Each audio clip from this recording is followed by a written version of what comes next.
அனைவருக்கும் வணக்கம்.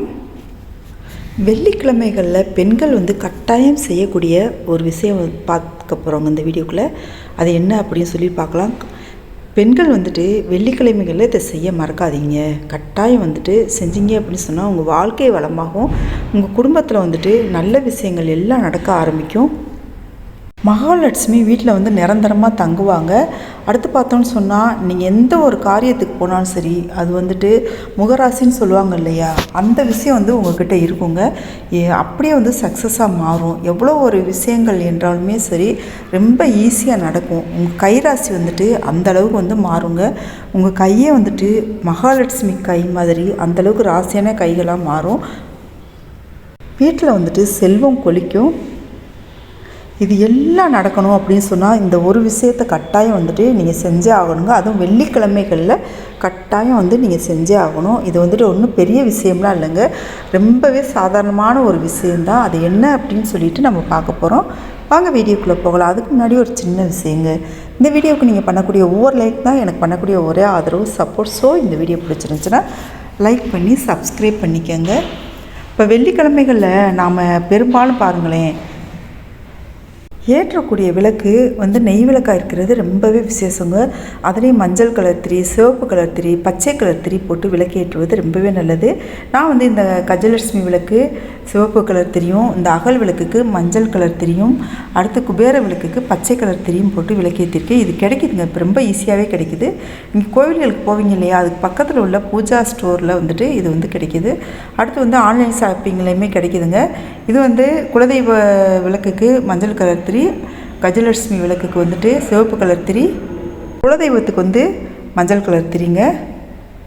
குலதெய்வத்துக்கு எதுக்காக இந்த மஞ்சள் கலர் திரி போடுறோன்னு சொன்னால் ரொம்பவே நல்லதுங்க. இந்த குலதெய்வத்துக்கு மஞ்சள் கலர் திரி போட்டு நம்ம விளக்கேற்றி நம்ம வேண்டக்கூடிய அனைத்துமே ரொம்பவே சுலபமாக நடக்கும்.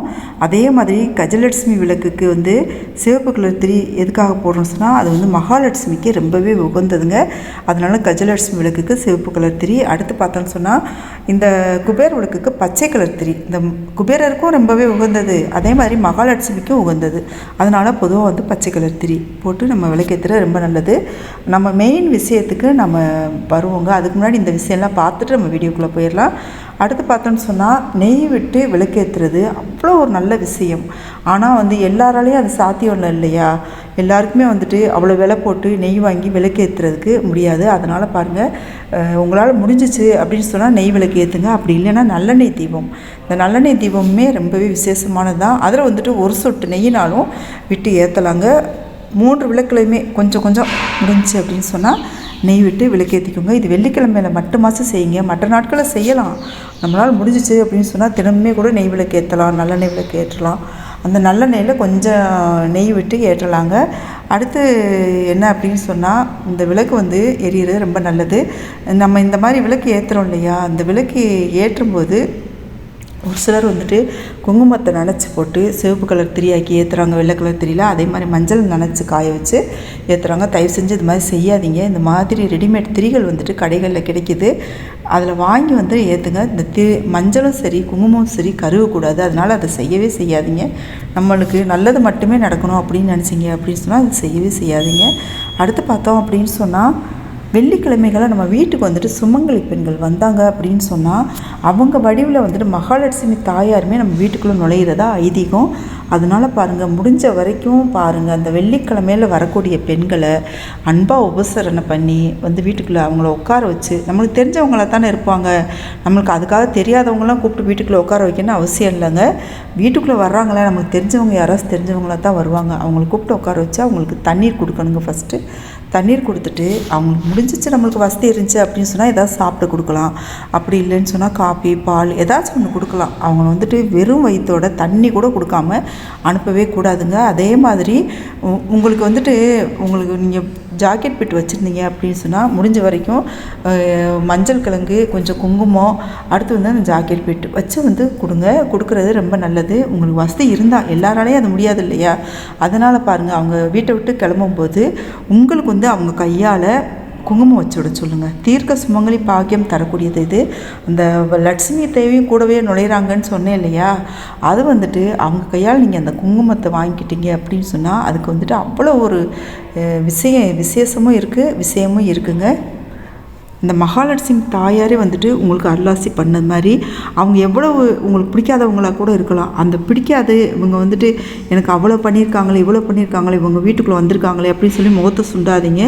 முகத்தை வந்துட்டு சாந்தமாக வச்சுக்கோங்க. சாந்தமாக வச்சுட்டு அவங்கள வந்துட்டு அன்போடு உபசரணை பண்ணி அவங்கள நல்ல விதமாக திருப்பி அனுப்பணுங்க. இதிலே பாருங்களேன், வயதான பெண்கள், கணவரை இழந்த பெண்கள், இந்த மாதிரி ஆட்கள் கூட வரலாம். அவங்க வந்தாங்கன்னா அவங்க வடிவிலையும் மகாலட்சுமி தாயார் உங்கள் வீட்டுக்குள்ள நுழைகிறாங்கன்னு தான் அர்த்தம். ஆனால் அவங்க வந்தாங்க அப்படின்னு சொன்னால் அவங்க காலில் விழுந்து ஆசீர்வாதம் வாங்கிக்கோங்க.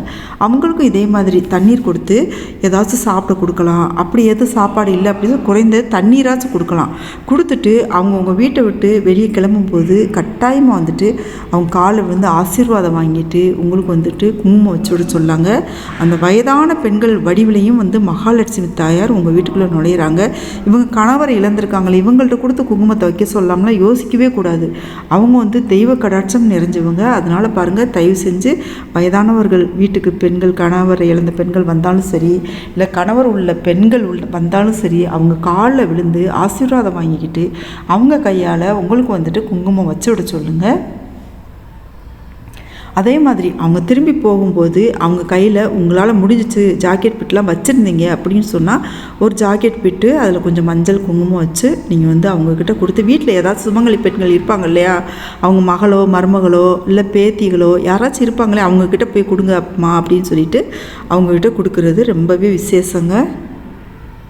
அப்படி இல்லை அப்படின்னு சொன்னாக்க நீங்கள் ஆசீர்வாதம் வாங்குறதோட அதோட நிறுத்திக்கலாங்க.